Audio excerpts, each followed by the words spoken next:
ఏదొకటి చేయాలి. ఏది భయపడుతూ చేయకూడదు. పడిపోతామనే భయం ఉంటే ఎగరాలి అనే ఆలోచన కూడా ఆపేస్తామేమో.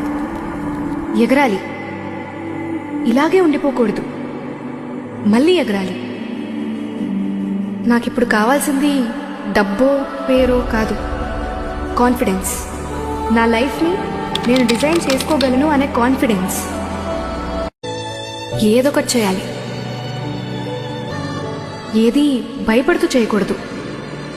పడిపోతామనే భయం ఉంటే ఎగరాలి అనే ఆలోచన కూడా ఆపేస్తామేమో. ఎగరాలి, ఇలాగే ఉండిపోకూడదు, మళ్ళీ ఎగరాలి. నాకిప్పుడు కావాల్సింది డబ్బో పేరో కాదు, కాన్ఫిడెన్స్. నా లైఫ్ని నేను డిజైన్ చేసుకోగలను అనే కాన్ఫిడెన్స్. ఏదొకటి చేయాలి.